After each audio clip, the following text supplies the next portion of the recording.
사람이 참 자기 생각대로 참 인생이 잘 안 되는 것 같아요.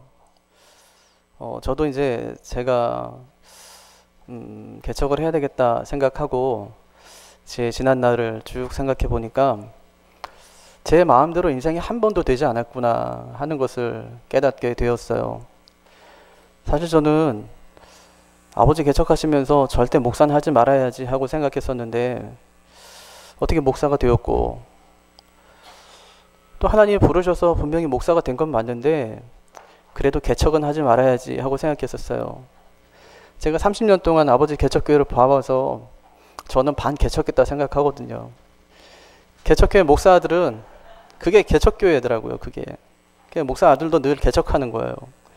그러니까 뭐 아버지가 개척했으니까 자식도 늘 개척을 하게 되는 거죠. 교회하고 딸린 집에 늘 살다 보니까 한 번도 편안하게 뭐 쉬거나 아니면 뭘 이렇게 자유롭게 하거나 한 적이 별로 없었던 것 같아요. 그래서 야, 이 개척은 진짜 이건 아무나 하는 게 아니구나. 우리 아버지처럼 그게 하나님 진짜 불러야지 하는 거지. 이건 진짜 사람이 할 게 아니다. 그렇게 늘 생각했었어요. 그래서 이제 기도하면서도 하나님, 저는 그냥 큰데 필요 없고요. 그냥 하나님 저한테 그냥 적당한데 그냥 그런데 하나님 보내주세요 하고 이제 늘 기도하고 그렇게 했었어요. 그렇게 이제 신대원을 갔는데 신대원에 120명이 있거든요. 근데 그 중에서 개척을 생각하는 친구들이 5명 정도밖에 안 돼요. 야, 이 인간들이 다 나 같은 사람들이구나. 개척은 절대 생각지 않는 거예요. 어디 그냥 청빙이 오기만을 기다리고 그렇게 이제 있는 친구들이 많이 있었어요. 야, 근데 이게 참 경쟁이 이게 보통이 아니겠구나. 뭐 열심히 준비해야 되나? 이런 생각도 들고 진짜 하나님의 은혜가 아니면 목회는 할 수 있는 게 아니구나 하는 생각을 그때부터 했었어요. 그리고 이제 총회교육원에 가게 되었고요. 거기서 이제 교재 개발을 열심히 하고, 또 그 사역이 원래 제 적성이 좀 맞아요. 처음에 들어갈 때 좀 평생 했으면 좋겠다 싶어서 이제 그 사역을 하기 시작했어요. 근데 시간이 지나다 보니까 2년 지나고 3년 지나다 보니까 내 마음에 공허함이 너무 많이 찾아오는 거예요. 교회 나와서 아이들하고 있으면 굉장히 기쁜데 내일 또 다시 출근할 생각하니까 내가 뭐 직장 다니는 거야? 이런 생각이 막 들고 다시 교회로 또 목회로 돌아가야 되겠다는 생각이 많이 들었었어요. 그래서 4년이 되었을 때 그때 마침 이제 우리 목사님이 부임하셨고요. 또 제 나이도 그때 40이 되었어요. 그래서 이제 기도하면서 이제 목회지로 돌아가야 되겠다 생각했는데 또 목사님이 불러주셔서 또 감사하게 이렇게 사역하게 되었죠. 근데 뭐 제가 처음에 이 교회 올 때도 사실 재수에서 와가지고 어떤 장로님이 저한테 재수에서 왔으니까 더 열심히 해라 이제 그러시더라고요. 처음에 오려고 그랬더니 그때 이제 그 교회에서 저를 붙잡았어요. 100명밖에 안 되는 작은 교회였었는데 그 목사님 뭐라 하시냐면 좋은 사람은 작은 교회 있어야 된대요. 그러니까 제가 좋은 사람인가 봐요. 예. 오전도사, 강도사 했었는데 강도사, 좋은 사람은 작은 교회 있어야 된다. 큰 교회는 아무나 가도 괜찮다. 거기는 시스템이 있고 사람이 많기 때문에 아무나 가도 다 할 수 있다. 근데 작은 교회일수록 진짜 좋은 사람이 있어야 된다. 생각해보니까 아, 진짜 좋은 사람이 돼야 되겠구나 하는 생각이 들었어요. 예, 그래서 이제 한 해 이제 쉬고 그 다음에 또 이 교회에서 사람 뽑는다 그러는데 그때 또 누가 추천을 하더라고요. 그래서 이제 뭐 그때 협동으로 와서 여기서 사역을 하기 시작했는데 우리 교회가 진짜 대단한 교회 같아요. 뭐 제가 있을 때에도 담임 목사님이 안 계신 공백이 길었었잖아요. 근데 이 교회가 흔들리질 않는 거예요. 그때 제가 이제 총회 있다 보니까 이 목사님, 저 목사님이 저한테 진짜 많이 물으세요. 시민교회 괜찮냐고. 괜찮냐고.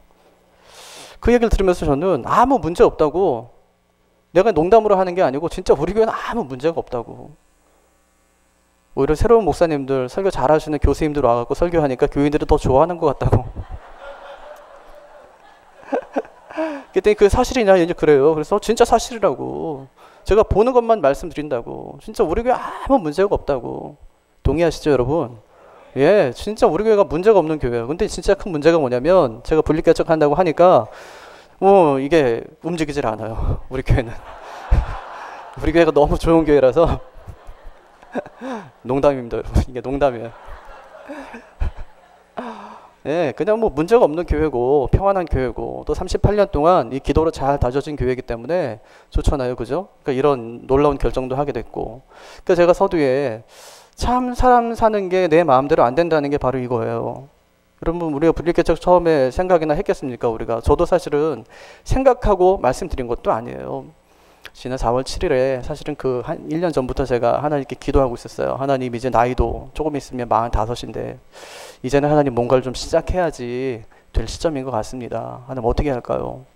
하나님, 저 만약에 어느 교회 보내주시면 제가 청빙받는 첫 번째 교회 갑니다. 그 교회가 뭐 작은 교회든지 큰 교회든지 아니면 시골에 있든지 도시에 있든지 제가 갑니다. 이제 그렇게 기도했었어요. 그 또 하나는 개척하라고 하시면 합니다. 그런데 개척보다는 앞에 게 좋겠습니다. 이러면서 이제 늘 기도하고 이제 그렇게 있었는데 지난 4월 7일인데 그때 목사님이 안 계셨어요. 안 계시고 다른데 이제 외부에 이렇게 일이 있어 나가셨는데 새벽 기도를 쭉 하고 있는데 그때 이제 제 마음이 어떤 마음이 드냐면 그래 이제는 결정해라. 개척해라. 이런 마음이 딱 드는 거예요. 그래서 제가 목사님께 말씀드리려고 했는데 목사님이 안 계시니까 목사님 그때 수요일 날 오셨거든요. 새벽 기도 마치고 목사님 줄줄 쫓아가가지고 말씀드렸어요. 목사님 했더니 들어오라고 그래서 이제 같이 말씀 나눴죠. 목사님, 저 아무래도 개척해야 될 것 같습니다. 그랬더니 목사님 웃으세요. 왜 돈은 있냐? 뭐 제가 무슨 돈이 있어요. 저 하나님 뭐 돈 얘기는 안 하고 그냥 개척해라 이런 마음만 주셔가지고 뭐 마음 주셨으니까 돈도 주시겠지 하는 마음 때문에 그냥 말씀드린 거예요. 뭐 아무 생각이 없었어요. 근데 목사님이 한참 쭉 말씀하시면서 뭐라고 말씀하시냐면 이제부터는 사람 만나라 이러시더라고요. 담임 목사한테 말했으니까 이제 사람 만나서 같이 할 수 있는 사람들을 좀 모아봐라. 이제 그렇게 말씀하세요. 그러면서 하신 말씀이 담임 목사가 생각할 때 진짜 이 사람 아깝다고 생각하는 사람일지라도 함께 가겠다고 하면 내가 기쁨으로 보내줄 수 있다. 그렇게 말씀하세요. 진짜 마음에 감동이 되더라고요. 어떻게 세상에 이런 목사님이 있을 수 있을까 하는 생각이 들어요. 뭐 저도 이제 목사고 저도 이제 분립을 해갖고 교회를 이제 맡게 되고 하겠지만 저도 마음의 생각이 우리 교회도 시민교회 본받아서 한 500명쯤 되면 분립개척해야지 이런 마음이 들더라고요. 그래서 얼마 전에 노장로님 같이 가시는 거 아시죠? 예, 장로님하고 이제 이런저런 얘기 하다가 장로님 우리 뭐 500명 되면 우리가 다시 나가죠 이랬더니 장로님 웃으세요. 네. 웃으세요. 둘이 같이 웃었어요 그냥. 무슨 뜻인지 모르겠는데 우리가 또 해야 되나 뭐 이런. 예. 아무튼 인생이 참 제가 생각한 대로 제 마음대로 잘 되는 것 같지는 않아요. 그냥 그렇게 순수한 마음으로 개척을 하겠다고 생각했는데 저도 이렇게 될 줄 몰랐어요. 그냥 제가 뭐 분립개척에 뭐 파송 목사가 되거나 아니면 교회에서 이만큼의 액수를 또 지원하거나 아니면 우리 성도들이 또 기쁨으로 동참하는 한 가정 한 가정이 점점 늘어가는 모습을 보면서 야 이게 진짜 내 마음대로 내가 계획한 대로 되는 것이 아니구나 하는 생각이 들었습니다. 저는 그런 생각이 들어요. 요즘에 우리 시민교회 위해서 우리 서울 시민교회 위해서 기도할 때마다 아침에 목사님이 말씀하시면서 진짜 순진한 사람들, 믿음 좋은 사람들, 담임 목사 설교를 듣고 나서 진짜 마음에 감동이 늘 일어나는 사람들이 분립에 동참한다고 그렇게 말씀하셨는데 어떻게 보면은 돌로 치면 아주 큰 돌들이잖아요. 그렇죠? 큰 돌들. 교회에 진짜 중추적인 역할을 감당하시고 큰 일들을 감당하시는 그런 분들이 한 항아리에 있다고 하면 듬성듬성 만약에 뽑아져 나간다면 아마 이 교회가 한 번은 흔들리겠다. 왜냐하면 뽑혀나간 돌 때문에. 그러면 다시 흔들어서 채워지겠다 하는 생각이 들었어요. 그러면 그 돌들 가운데 채워지면 더 많은 돌들이 그 가운데 더 채워지겠구나 하는 생각이 들었어요. 그래서 하나님께서 반드시 역사해 줄 줄 믿고요. 또 분리해 주는 교회나 또 분립해서 나가는 교회나 하나님의 뜻 가운데 있는 교회니까 또 저는 그렇게 생각해요. 같은 교회다.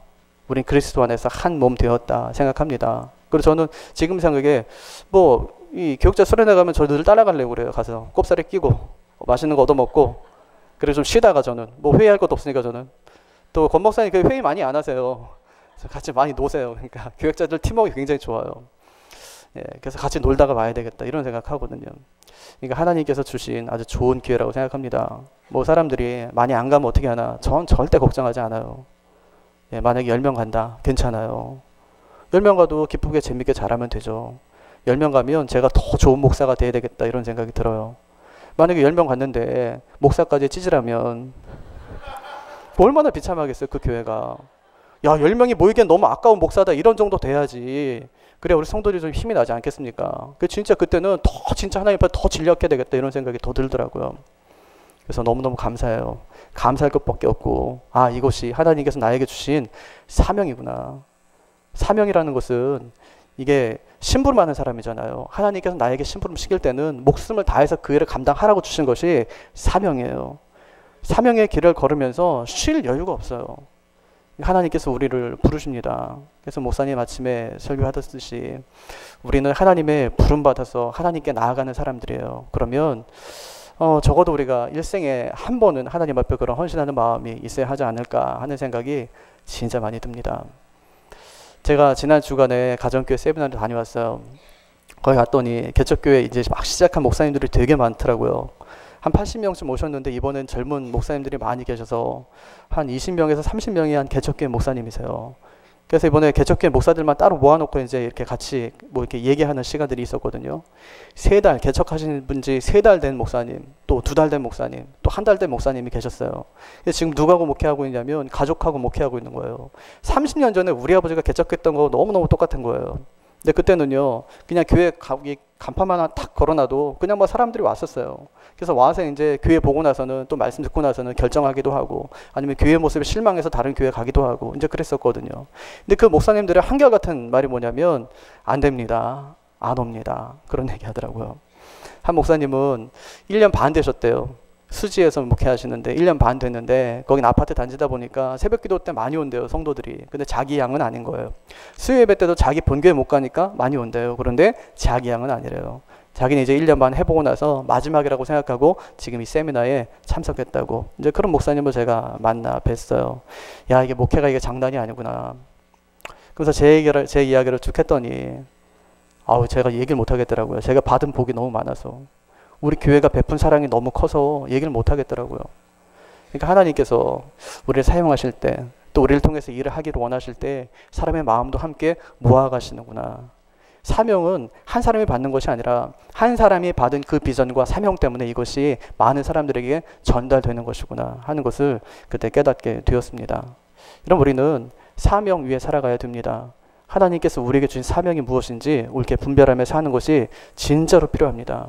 그럼 저는 엄마들의 사명이 있다고 생각합니다. 아빠들의 사명이 있다고 생각합니다. 그런데 요즘에는 엄마의 사명을 버리고 아빠의 사명을 버린 사람들이 너무너무 많아요. 책임지지 않는 것입니다. 근데 하나님께서 우리에게 책임지라고 우리에게 사명을 주십니다. 그래서 첫째로 이 사명자는 삶의 우선순위가 분명해야 된다는 것입니다. 사명자는요, 무엇을 먼저 하고 무엇을 나중에 해야 되는지를 분명히 아는 사람입니다. 종교개혁자들은요, 진짜 중요하게 여기는 딱 하나의 단어가 있었어요. 그게 뭐냐면 오직이라는 말이에요. 오직 성경, 오직 은혜, 오직 믿음, 또는 오직 하나님의 영광, 오직이었습니다. 이 단어 때문에 자기의 목숨을 건 사람들이었습니다. 한 미국의 대학원에서 교수님이 특강을 한번 하시는데 큰 항아리를 가져와서 거기 돌들과 또 자갈들과 모래를 가져왔어요. 그럼 이것을 다 여기다 집어넣는 방법이 무엇인지 아십니까? 그러면서 이제 학생들에게 질문을 했어요. 여기저기서 대답이 쏟아집니다. 먼저 모래를 넣고요. 그 다음에 자갈을 넣고요. 큰 돌을 넣으면 됩니다. 안 들어가요. 이 얘기 저에게 했는데 마지막에 교수님이 이렇게 얘기했어요. 제일 먼저 가장 큰 돌을 넣어야 됩니다. 그리고 그 위에 자갈을 쏟아 붓습니다. 그리고 흔들면 큰 돌들 틈 사이로 자갈이 전부 들어가게 될 것입니다. 그리고 그 다음에 모래를 쏟아 붓는 것입니다. 그러면 자갈들과 큰 돌 사이로 모래가 다 쏟아져서 이것을 다 담을 수가 있습니다. 그렇게 얘기했어요. 그러면서 하시는 말씀이 우리가 삶을 살아갈 때에 우선순위를 어디에 두는가가 그만큼 중요하다는 말씀을 하셨어요. 제일 중요한 것을 먼저 하라는 거예요. 제일 큰 돌을 먼저 집어넣으라는 것입니다. 그리고 자갈을 집어넣고 그 다음에 사소한 것들을 하라고 그렇게 말씀하셨어요. 맞는 얘기죠. 그래서 우선순위가 분명한 사람은요, 진짜 중요한 것이 무엇인지를 알기 때문에 우리의 삶 속에서 찾아오는 많은 다양한 일들이 찾아올 때마다 중요한 것에 방해되지 않도록 전부 가지치기 가면서 자기 인생을 살아가게 된다는 것입니다. 누가복음 9장에 보면 예수님이 사람들을 제자로 부르세요. 사람들을 부르실 때 어떤 사람을 부르니까 그 사람이 뭐라고 하냐면 우리 아버지가 지금 돌아가셨는데 나로 먼저 장사하고 돌아와서 주님을 쫓게 해주십시오 하고 얘기해요. 또 어떤 사람은 주님께서 부르실 때 우리 가족한테 내가 이 사실을 알리지 않았으니까 가족한테 이 사실을 알리고 나서 주님을 따르게 해주십시오 하고 주님께 부탁하는 장면이 나옵니다. 맞는 말이에요. 그 다 필요한 일입니다. 그런데 주님을 따르는 그 일 앞에는 이 세상의 어떤 일도 더 중요하지 않다는 것을 우리는 꼭 기억해야 되겠습니다. 그래서 그들은 우선순위를 잘못 정했습니다. 그 결과 예수님의 제자가 됐는데 실패했다는 것을 우리에게 말씀해 줍니다. 어떤 청년이 이런 간증을 했어요. 개를 굉장히 좋아해요. 그래서 걔하고 함께 먹고 어디 가든지 걔하고 함께 다니고 또 교회 갈 때도 걔를 데려가고 교회를 너무 사랑하는 그 형제인데 무슨 은혜를 받았는지 모르겠지만 자기 신학을 해야 되겠다고 마음에 결정을 했어요. 그래서 목사님을 찾아가서 목사님께 그 말씀을 먼저 드려야 되는데 엄마가 그냥 목사님께 먼저 말씀을 드려버린 거예요. 엄마가 우리 아들이 신학한대요 하고 말을 했어요. 그랬더니 얘는 이제 내가 뭐 목사님한테 그런 얘기 했어 하니까 이제 궁금하잖아요. 목사님 뭐라고 말씀하셔? 그래 뭐 준비는 잘 돼 있대. 사명은 있대. 하나님 부르신 건 맞대. 그렇게 물으실 줄 알고 생각했었는데 목사님 대답이 뭐냐면 개부터 갖다 버리라고. 개부터 갖다 버리라고. 그렇게 말했다는 거예요. 그 중요한 사명을 앞두고 그 끼고 있는 그것 가장 중요한 일을 먼저 하고 덜 중요한 일을 나중에 할 수 있는 것을 먼저 배워야 한다는 것을 목사님이 그 청년에게 말하고 있는 것입니다. 여러분 우리도 예수님을 믿기로 작정했으면 또 사명을 따라서 살기로 작정했으면 예수 믿는데 방해되는 모든 것들을 다 갖다 버려야 합니다. 그래서 어떤 교회에서 이런 운동을 했대요. 예수 믿는데 방해되는 거 또 신앙생활 하는데 방해되는 물건이 우리 집에 있다면 교회 한번 모아봅시다. 그 여러분 집에 많잖아요, 그죠? 예수 믿는데 방해되는 게 얼마나 많습니까, 우리가?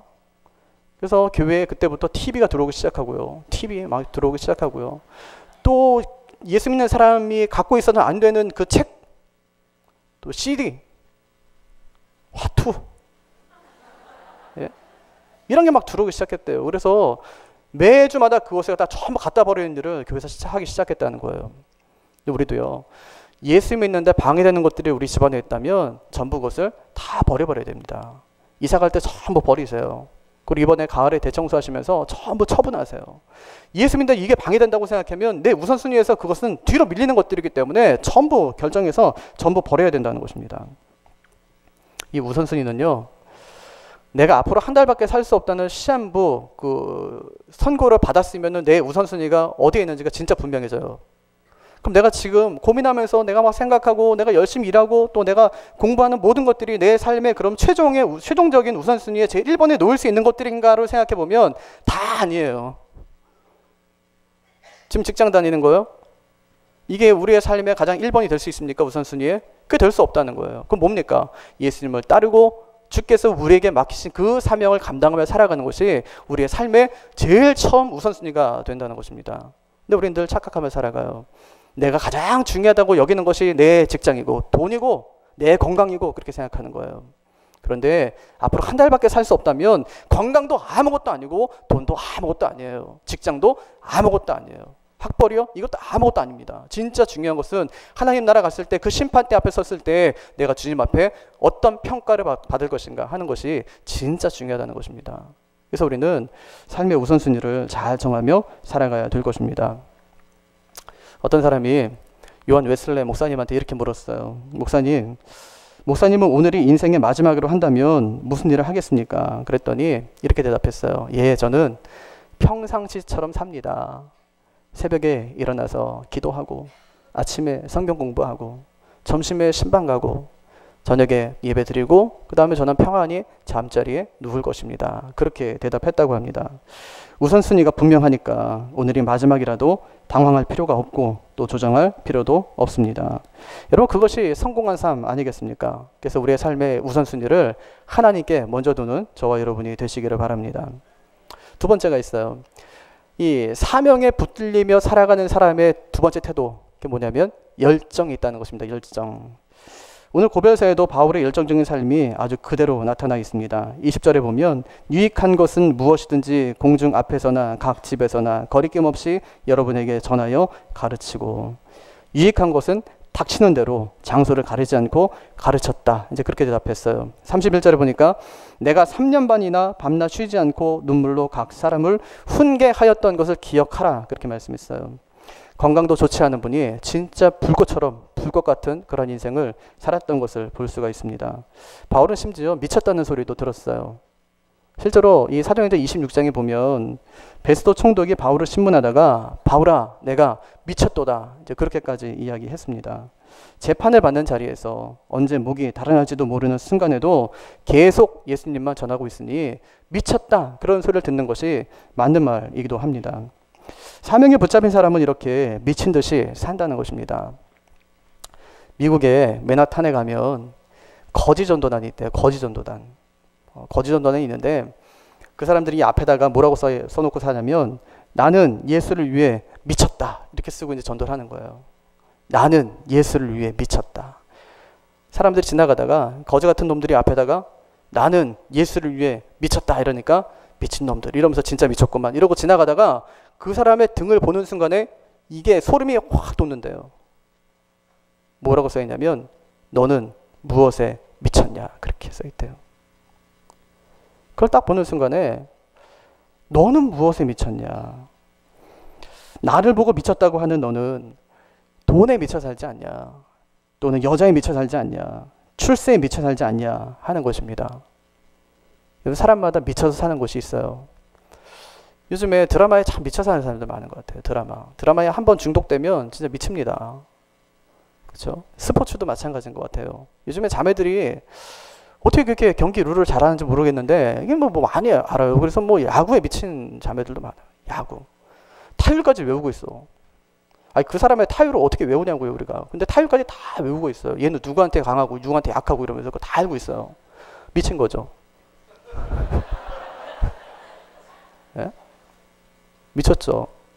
저 LG 트윈스 좋아하는데 누군지 모르겠어요. 근데 요새는 안 봐가지고 언제부터 이제 관심이 없어졌어요. 근데 마음의 고향은 항상 LG에 있어요. 제가 MBC 청룡 때부터 좋아해가지고 그 5학년 때는 진짜 야구장도 가봤거든요. 동대문 야구장에서 백인천이 그때 홈런 친 것도 기억나요. 우와 저 사람이 진짜 홈런 타자가 맞구나 이러면서.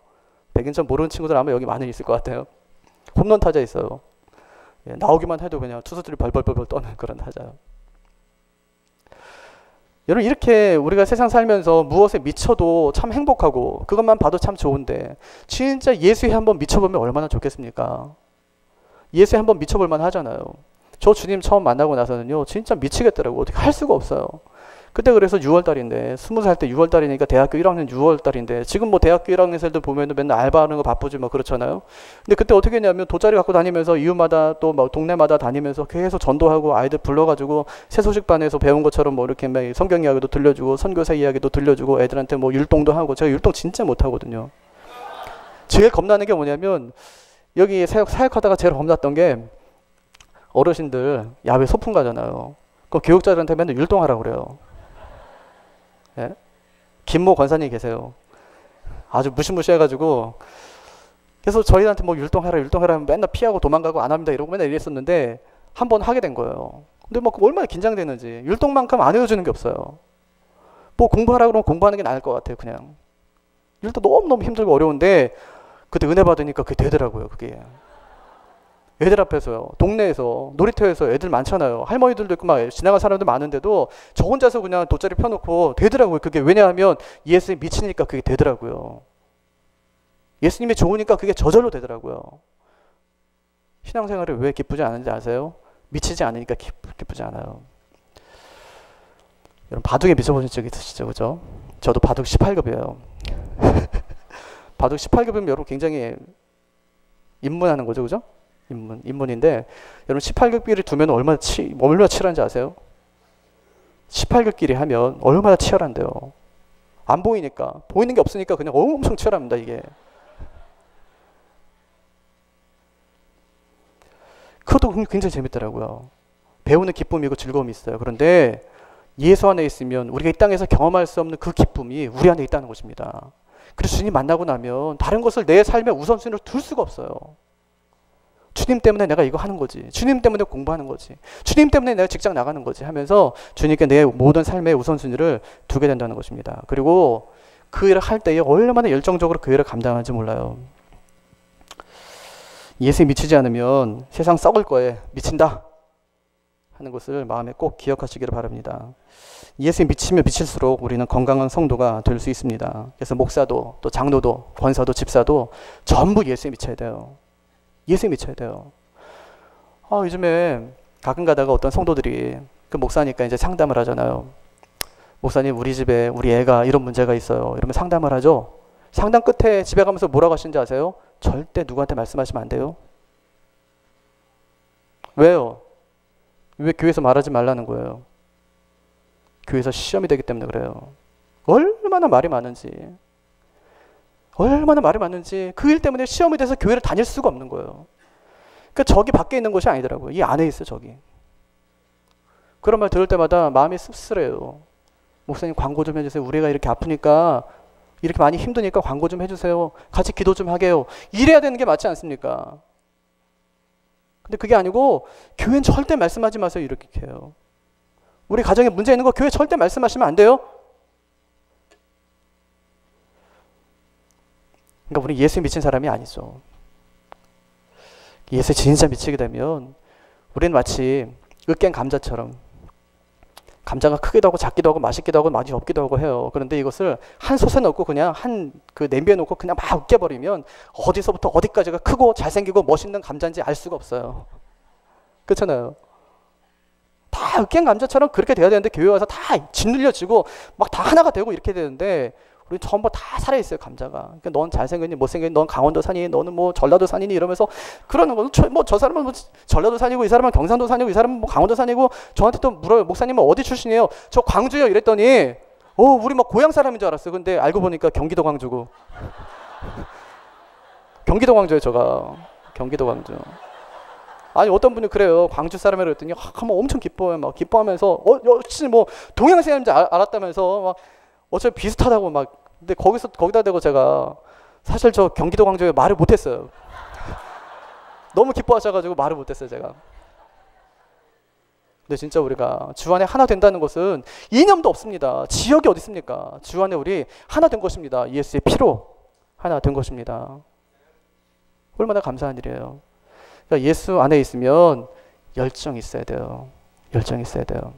그러니까 절대 열심히 있는 사람들 붙잡지 마세요, 뒤에서. 예, 붙잡지 마세요.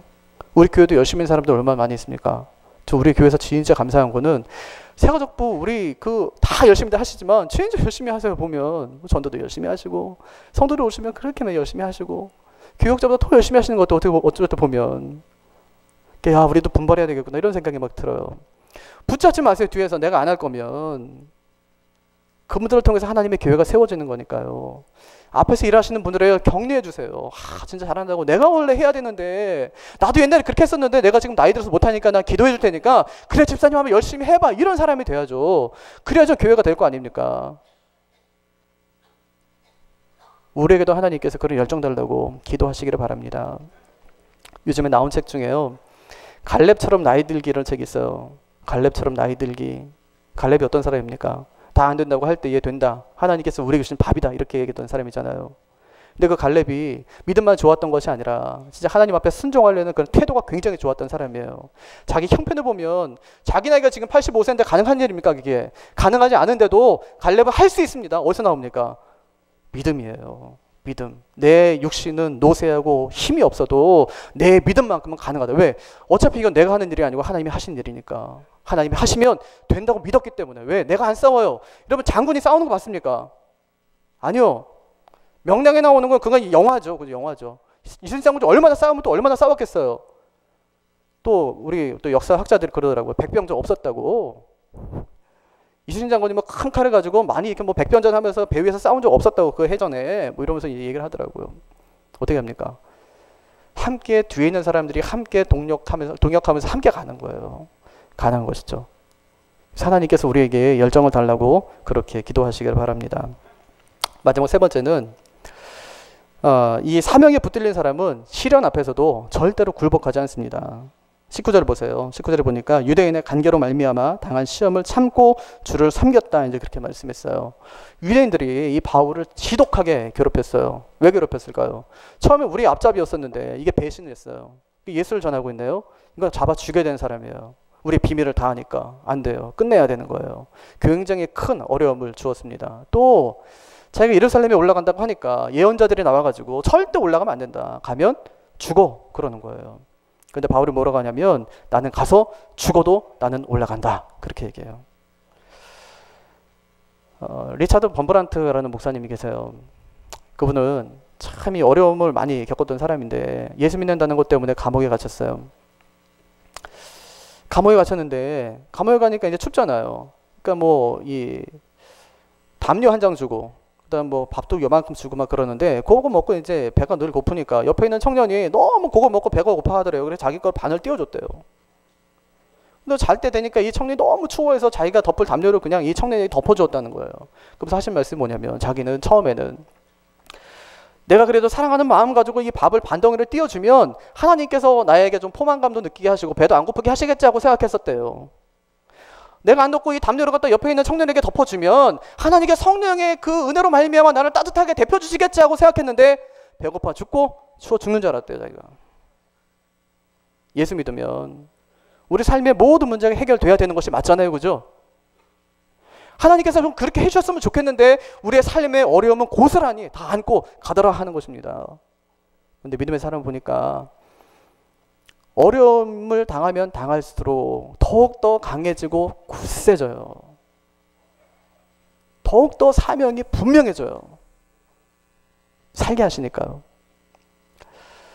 많은 목사님들이 가끔 우리 이제 이 강단에 와서 또 말씀하실 때 자기가 지금 필요한 돈이 398만 2천 원인데 이거 놓고 이제 기도하면 어떤 사람이 389만 2천 원 갖다 보내준다고 하잖아요. 그죠?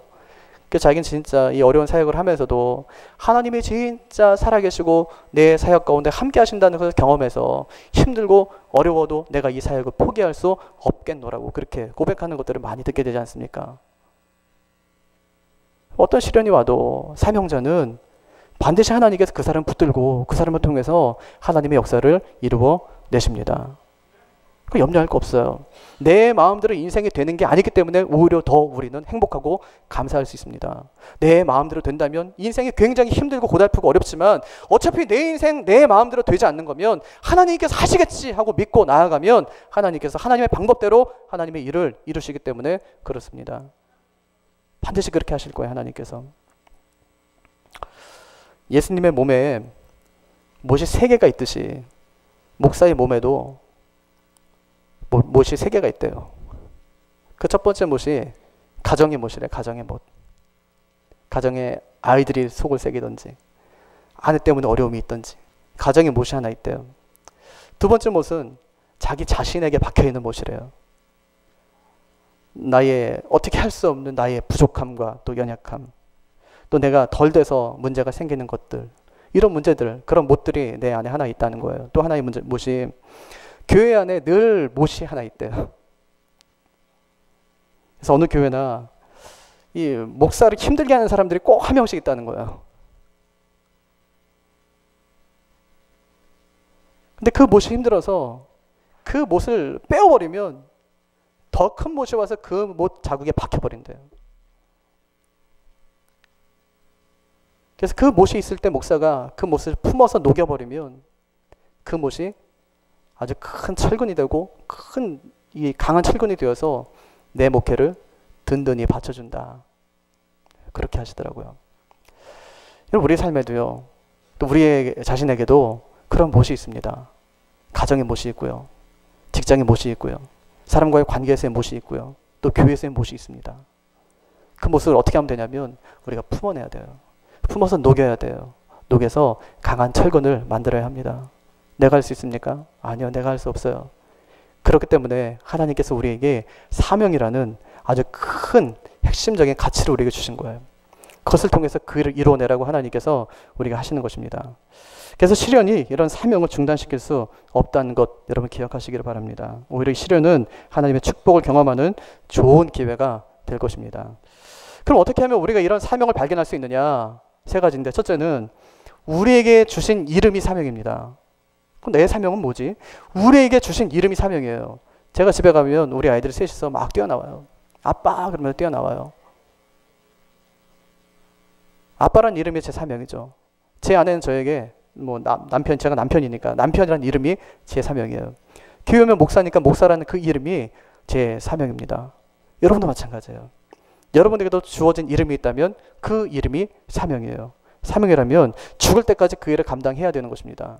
두 번째는 주어진 환경이 사명이에요. 환경이. 오프라 윈프리라는 여자가 있어요. 아주 유명한 여인인데 뭐라고 얘기했냐면 남보다 더 가졌다는 것은 축복이 아니라 사명입니다. 그렇게 얘기했어요. 남아프리카에다가 거기다가 이제 리더십 아카데미를 세웠는데 12개 빈곤 국가에 50개 이상의 학교를 세우고 매년마다 100만 불 이상을 투자하면서 아이들에게 교복과 또 노트와 또 책과 이런 것들을 공급하며 살아간대요. 남보다 만약에 우리가 하나 더 가진 것이 있다면 하나님이 그것을 우리에게 축복으로 주신 것이 아니라 사명으로 하나님께서 우리에게 주셨다는 것 기억해야 될 필요가 있겠습니다. 마지막 세 번째는 생각할 때마다 또 기도할 때마다 마음이 가고 거룩한 부담을 가지게 되면 그것이 사명입니다. 기도할 때마다 어떤 것이 자꾸 생각난다면 그것이 사명입니다. 뭔지 모르게 마음이 뭉클하고 마음이 자꾸만 가는 것이 있다면 그것이 사명입니다. 사람들과 이야기할 때 자주 나오고 자꾸 나오고 반복적으로 나오는 이야기가 있다면 그것이 사명입니다. 하나님이 그 마음을 우리에게 주시는 것입니다. 여러분, 하나님은 우리에게 사명을 주십니다. 사명을 받은 사람은 삶의 우선순위가 분명합니다. 그리고 이 사명을 가진 사람은 열정의 사람입니다. 이 열정의 사람은 어떤 시련이 와도 그 시련 앞에 굴복하지 않는 사람이라고 하였습니다. 그래서 하나님이 주신 사명을 끝까지 잘 감당하는 저와 여러분이 다 되시기를 바랍니다. 찬송하겠습니다.